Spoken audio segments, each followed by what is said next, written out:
So, ఇక్కడ నాకు front ఒక గ్లాస్ యాడ్ చేసుకోవాలి కాబట్టి, మళ్ళీ మెష్‌లోకెళ్ళి యూవీ స్ఫియర్. ఈ యూవీ స్ఫియర్ స్కేల్ డౌన్ చేసుకుంటున్నా. ఎగ్జాక్ట్ నాకు ఏ సైజ్ వరకు కావాలో ఆ సైజ్ వరకు. అండ్ ఇది కంప్లీట్‌గా ఇలా హాఫ్ బాల్ లాగా ఉండదు.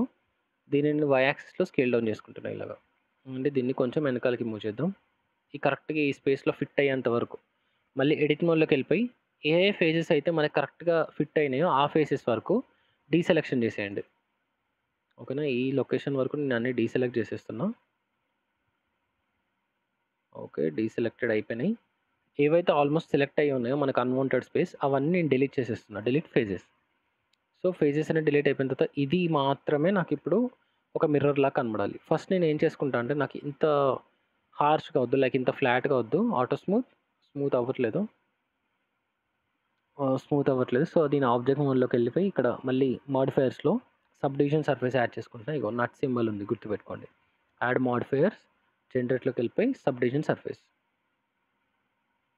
ఇంకొంచెం డీటెయిల్స్ యాడ్ అయినాయి. ఇప్పుడు auto smooth okay. Auto smooth apply అయిపోయింది. రైట్ క్లిక్ చేస్తే ఆటో స్మూత్ వస్తది. అది ఎలా అంటే ఓన్లీ మనం ఇలా రైట్ క్లిక్ ఆబ్జెక్ట్‌ని సెలెక్ట్ చేసుకొని రైట్ క్లిక్ చేయండి. Shaded auto smooth. ఓకే. ఇప్పుడు దీనికి ట్రాన్స్పరెంట్ అప్లై చేద్దాం.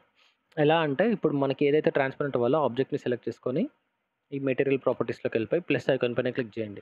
ఓకేనా? ప్లస్ ఐకాన్ పైన క్లిక్ చేసి కిందికి మొత్తం స్క్రోల్ డౌన్ చేస్తే ఇక్కడ వ్యూ పోర్ట్ డిస్‌ప్లే అని ఉందా? వ్యూ పోర్ట్ డిస్‌ప్లేస్‌లోకెళ్ళిపోయి మీకు గ్లాస్ ఏదైనా కలర్ కావాలి అనుకుంటే ఫస్ట్ కలర్ సెట్ చేసుకోండి. నాకు గ్రీనిష్ ఇలా ఓకే.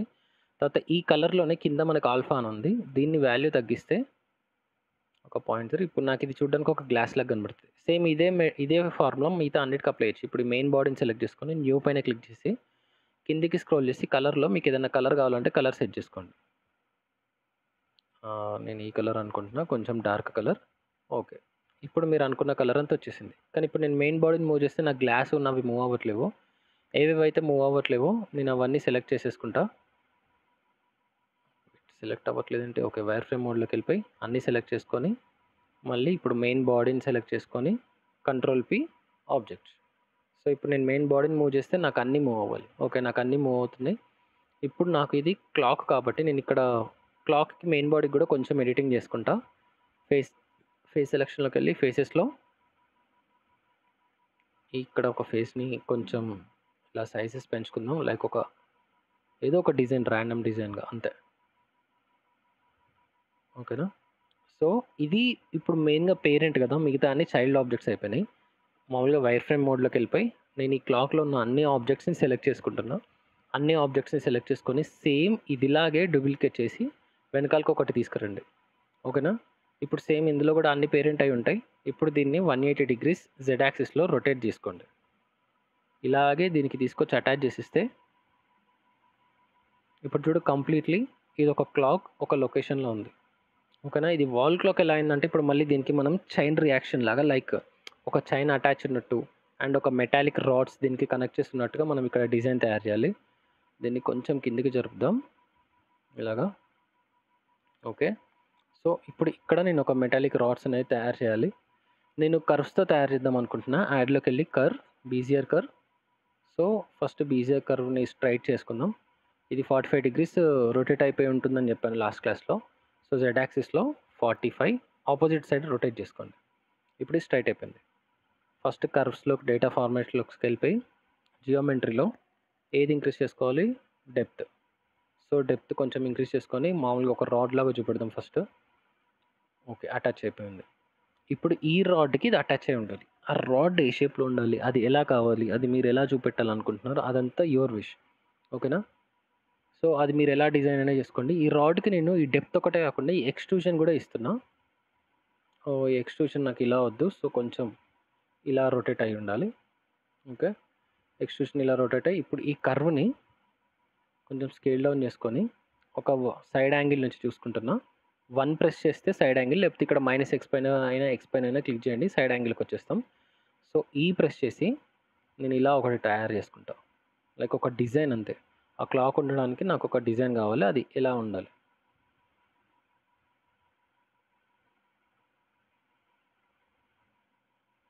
ఆహ్, అండ్ ఇక్కడికొచ్చేసరికి నాకు సైజ్ అనేది మొత్తం తగ్గిపోవాలి. ఒకవేళ అలా సైజ్ తగ్గిపోవాలనుకుంటే ఆల్ట్ హోల్డ్ చేసి ఎస్ ప్రెస్ చేయండి. సైజ్ అనేది ఇట్లా మినిమైజ్ అయిపోతూ ఉంటుంది. ఓకేనా? అండ్ ఈ రెజల్యూషన్స్ ఇంక్రీజ్ చేయాలనుకుంటే మీకు ఆల్రెడీ తెలుసు, ఇందులోకి వెళ్ళిపోయి ప్రివ్యూ రెజల్యూషన్ ఇంక్రీజ్. ఓకే, ఇది పైన మెయిన్ రాడ్, దీనికి కింద అటాచ్ అయి ఉండాలి. సో సేమ్ నేను మళ్ళీ ఇంకొక కర్వ్ తీసుకోవాలా, అవసరం లేదు, దీంట్లోనే ఎడిట్ మోడ్లోకి వెళ్ళిపోయి బెటర్ ఈ రెండింటిని సెలెక్ట్ చేసుకొని డూప్లికేట్ చేస్తున్నా. ఇప్పుడు ఇది సపరేట్ చేస్తాను. సపరేట్ చేయడానికి ఏంటి shortcut P. So P press చేసి ఇది సపరేట్ చేశాను. ఇప్పుడు కిందున్న దానికి నేను ఎక్స్ట్రూజన్ ఇవ్వట్లేదు, ఓన్లీ రాడ్ టైప్లోనే చూపెట్టాలనుకున్నా. ఇంకా రాడ్ లాగా చూపిస్తున్నా. ఇప్పుడు దీన్ని మళ్ళీ ఎడిట్ మోడ్లోకి వెళ్ళిపోయి ఇప్పుడు ఇది రాడ్ లాగా ఎలా చూపెట్టాలి అంటే దీనికి అటాచ్, వాల్కి అటాచ్ అయిపోయినట్టు మనం ఎలా చూపెట్టాలనుకుంటున్నాం, అది ఏదైనా మీరు అనుకున్నట్టు వచ్చేలాగా చూడండి. ఇప్పుడు ఈ రెండింటికి మధ్యలో నేను ఇంకో సబ్ డివిజన్ యాడ్ చేస్తా, సెగ్మెంట్ సబ్ డివైడ్. ఈ కర్వ్ మాడిఫైయర్ ఎలా మనం మోడలింగ్ చేయాలి, అసలు దీన్ని ఎలా ఆపరేట్ చేయాలి, ఇవన్నీ క్లాసెస్ మనకు అయిపోయినాయి. మనం జస్ట్ ఇప్పటివరకు అప్లై చేసిన టూల్స్ అన్నిటితోటి మనం ఒక మోడల్ని తయారు చేస్తున్నాం అంతే. ఓకేనా, మళ్ళీ అదెలా అయింది ఇదెలా అయిందని మాత్రం కమెంట్ చేయకండి. ఒకసారి ప్రీవియస్ క్లాసెస్ మళ్ళీ ఒకసారి గుర్తు లేకపోతే రివిజన్ లాగా చూసుకోండి. ఓకే, సో నెక్స్ట్ మళ్ళీ నేను ఏం చేస్తాను అంటే ఈ రెండింటిని డూప్లికేట్ చేసి ఇక్కడ ఇలా రొటేట్ చేసుకుంటున్నా. ఇక్కడ వరకు ఇలా రొటేట్ చేసుకొని దీన్ని మాత్రం ఇలా స్ట్రైట్గా పెట్టుకుంటా.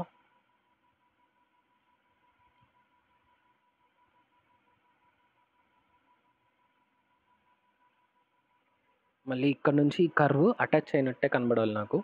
సో మళ్ళీ ఇంకోసారి ఎక్స్ట్రూజన్ వెనకాలకి ఇట్లా తీసుకొచ్చి సేవ్ చేసుకుంటూ ఉండండి, ఎందుకైనా మంచిది. నాకు ఇలా యాక్చువల్లీ ఈ వీడియో నేను థర్డ్ టైం రికార్డ్ చేయడం, 2 టైమ్స్ డిలీట్ అయిపోయింది. మళ్ళీ ఫస్ట్ కాంచి మోడలింగ్ చేసుకుంటూ ఫస్ట్ క్లాక్ ఇలా రాలే, వేరే డిజైన్లో వచ్చింది, మళ్ళీ తర్వాత ఇంకోలా వచ్చింది, ఇప్పుడు మళ్ళీ ఇంకోలా వస్తుంది. సో ఓకే, ఇక్కడ వరకు.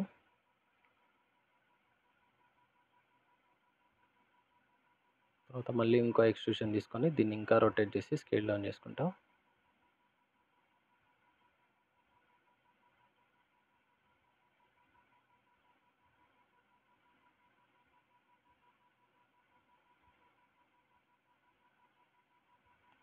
ఇది ఒక్క హ్యాండిల్ని స్కేల్ డౌన్ చేసి ఒక షేప్ మైండ్లో అనుకొని దాన్ని అంటే ఆ పర్స్పెక్టివ్ వచ్చేంత వరకు మీరు మోడలింగ్ చేస్తూనే ఉండాలి.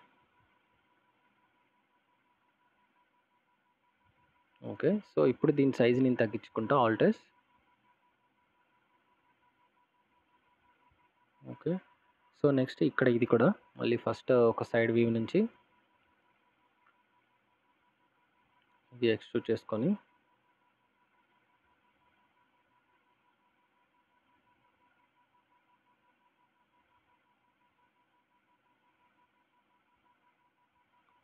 మళ్ళీ ఇలాగే ఇక్కడ నుంచి ఇటువైపు rotate, scale down, rotate, scale down, rotate, scale down, rotate, ఇదే రిపీట్ అవుతుంది.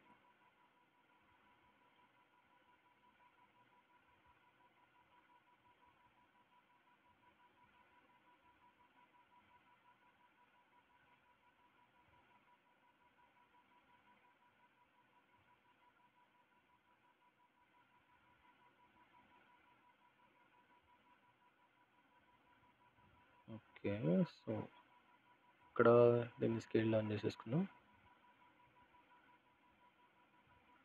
ఓకే, సో క్లాక్ అనేది ఒక దగ్గర హ్యాంగ్ అవ్వకుంటూ ఇలా ఉంది, కాకపోతే ఇది ఒక సైడ్ మాత్రమే ఉంది. దీన్ని నేను సేమ్ డూప్లికేట్ చేసి ఇటు పక్కకి మూవ్ చేస్తున్నా, 2 సైడ్స్ ఉన్నట్టు. దీన్ని కూడా ఇంకా సైజ్ నేను ఇంక్రీజ్ చేయాలి. సో అది ఎలా అంటే ఎక్స్ట్రూజన్ ఇంకా చేద్దాం, అండ్ దీన్ని కొంచెం ఇలా పక్కకు జరిపితే ఇప్పుడు 2 రాడ్స్కి ఒకటేసారి అటాచ్ అయినట్టు. ఓకే, క్లాక్ ఇక్కడ ఈ రెండింటికి మధ్యలో ఆగింది అని. ఇంకేదన్నా స్పెసిఫిక్గా డిజైన్ వస్తే కూడా బాగుండు. లైక్ ఇక్కడ ఎంటీ స్పేస్ ఉంది, ఇక్కడ కూడా ఏదైనా ఒకటి ఫిల్ చేసేస్తా. వెయిట్, ఈ రెండింటిని సెలెక్ట్ చేసుకొని షిఫ్ట్ డి డూప్లికేట్ చేసి మళ్ళీ ఇలా రొటేట్ చేస్తున్నా.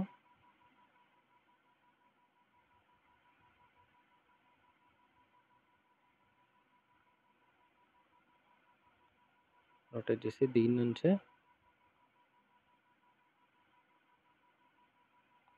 స్కేల్ డౌన్,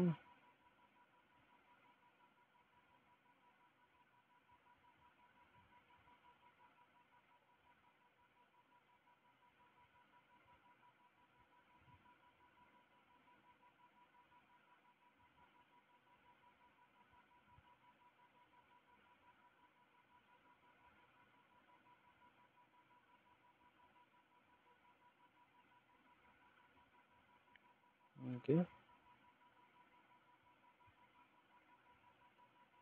సో, మళ్ళీ ఇక్కడ నేను ఇంకొక సర్కిల్‌ని రొటేట్ చేయాలి అని అనుకుంటున్నా ఇలాగా.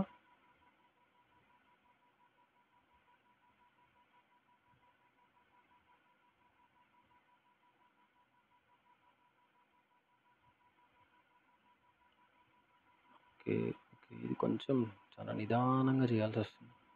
స్కేల్‌లో స్కేల్‌లో ఇదొక్కటి స్కేల్‌లో నేను రొటేట్ చేసుకున్నా. ఇదొక్కటి లోకల్‌లోకెళ్ళిపోయి లేదా నార్మల్‌లోకెళ్ళిపోయి ఇదొక్కటి రిటర్న్ బ్యాక్ తెచ్చేసుకుంటే ఇదొక్కటి స్కేల్‌లో.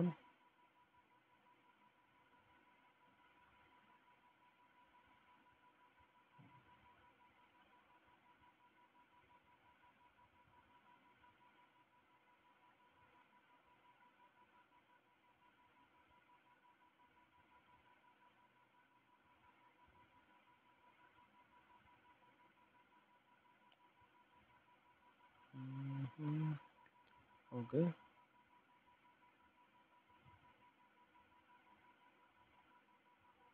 సరిపోయిద్దని అనుకుంటున్నా. ఇప్పుడు మొత్తం ఇటువైపున్న ఇవన్నీ సెలెక్ట్ చేసుకొని సేమ్ ఇదే మళ్ళీ షిఫ్ట్ డి డూప్లికేట్ చేసి ఇటు పక్కకు కూడా పెట్టేసుకుంటే అయిపోతుంది. ఆహా! ఒక వాల్ క్లాక్ ఎంత అందంగా తయారైపోయింది. ఓకే. మంచిగానే ఉంది అని అనుకుంటున్నా నేనైతే. మరి ఒకసారి అయితే కమెంట్ చేయండి. ఈ కనెక్షన్స్ కొంచెం కింద నుంచి ఉండుంటే బాగుండేదా? ఒకసారి ఎడిట్ మోడ్‌లోకి వెళ్ళిపోయి ఈ కనెక్షన్స్‌ని లైట్‌గా ఇలా కిందకి షిఫ్ట్ చేస్తే ఓకే. మళ్ళీ నార్మల్ నుంచి గ్లోబల్‌కి షిఫ్ట్ చేసుకుందాం. ఓహ్!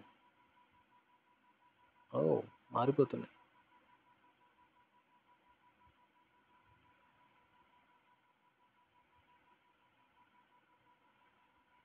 వద్దులే. దాన్ని ఏం డిస్టర్బ్ ఏం చేద్దాం. మేబీ వాల్ క్లాక్ మంచిగానే ఉంది అని అనుకుంటున్నా నేనైతే. మీరే చెప్పాలి. మేబీ ఏదైనా రాంగ్ వేలో ఉందా? కరెక్ట్ ఉందా అని. కలర్స్ ఒకవేళ మీకు కావాలంటే యాడ్ చేసేసుకోండి. ఇక్కడ ఏమన్నా అటాచ్ చేసినట్టుగా మళ్ళీ ఏమన్నా పెట్టాలి అని అనుకుంటే అంటే ఈ కింద నుంచి హుక్ ఏదైనా వచ్చినట్టు కావాలి అని అనుకుంటే మళ్ళీ ఇక్కడ వేరే ఆబ్జెక్ట్ ఏదైనా తీసుకొచ్చుకొని పెట్టుకోవాలి. Like cube. ఈ క్యూబ్‌ని ఇక్కడ వరకు అటాచ్ చేస్తున్నా. దేనికోసము అంటే మీకు అర్థమవుతుంది. Just a second. సో, ఇలాగా ఇక్కడ వరకు పెట్టేసి సో, ఈ 2 ఎడ్జెస్‌ని సెలెక్ట్ చేసుకొని కంట్రోల్ బి బెవెలింగ్ ఇచ్చేసి కిందికి మూవ్ చేస్తే సో, ఇది ఇక్కడ అటాచబుల్‌గా ఇలా ఉంది అని. దీని నుంచి అటాచ్ అయ్యి ఉన్నాయి అని. అట్లా చూపెట్టడానికి అంతే. ఇంకేమైనా డిజైన్స్ యాడ్ చేసుకోవాలంటే యాడ్ చేసుకోండి. ఇలా కాకపోయినా మీరు ఇంకా వేరే వేలో ఏమన్నా చూపెట్టాలి అని అనుకున్నా సరే దాన్ని మోడలింగ్ అంటే ఆ కర్వ్స్‌ని ఆ డిజైన్ వచ్చేటట్టుగా మోడల్ చేసుకోండి. మీకైతే క్లాస్ అర్థమైందని అనుకుంటున్నా. Okay. See you tata bye bye. నాకు కూడా కొంచెం అబ్బో! టైం రెస్ట్ కావాలి. ఓకే మరి బాయ్. See you guys. కొంచెం లైక్ చేయండి అబ్బా వీడియోస్‌ని.